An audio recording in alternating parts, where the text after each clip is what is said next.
মহাকুম্ভের অবসান হলেও বিজেপি ও কংগ্রেসের মধ্যে ধর্মীয় পরিচিতি বিতর্কে নতুন মাত্রা পেয়েছে। কুম্ভে অংশ না নেওয়ায় কংগ্রেস সভাপতি খার্গে বা রাহুল গান্ধীকে বিঁধেছে বিজেপি। গেরুয়া শিবিরের কোন কোন নেতা কুম্ভ পুণ্য স্নানে যোগ দেননি তার তালিকা প্রকাশ করে পাল্টা আক্রমণে নেমেছে কংগ্রেস।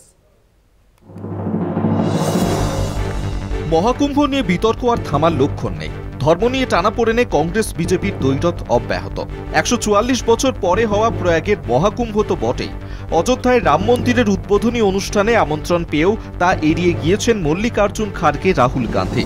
তার পাল্টা কংগ্রেসের তরফে এনডিএর যেসব নেতা মহাকুম্ভে ত্রিবেণী সঙ্গমে স্নান করেননি তাদের তালিকা প্রকাশ করা হয়।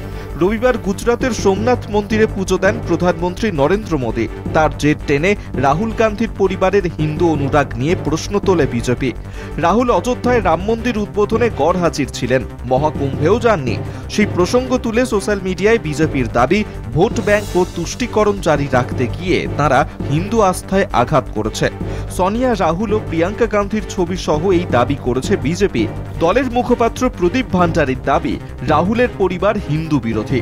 পদ্ম শিবিরের এই অভিযোগের পাল্টা সমাজ মাধ্যমে কংগ্রেস সভাপতি মল্লিকার্জুন খার্গের পুত্র প্রিয়াঙ্ক খার্গে একটি পোস্ট করেছেন। সেখানে আরএসএস প্রধান মোহন ভাগবত, এনডিএর শরিক নেতা নীতিশ কুমার, চন্দ্রবাবু নাইডু কুম্ভে যাননি বলে উল্লেখ করা হয়েছে। খার্গের দাবি, যে হিসেবে কুম্ভ স্নান না করায় কংগ্রেস নেতাদের হিন্দু বিরোধী বলা হচ্ছে, সেই একই বিচারের সংঘ প্রধান বা এনডিএর শরিক নেতাদেরও কি হিন্দু বিরোধী বলতে পারবে বিজেপি? প্রশ্ন তুলছেন কংগ্রেস নেতা। কলকাতা টিভি।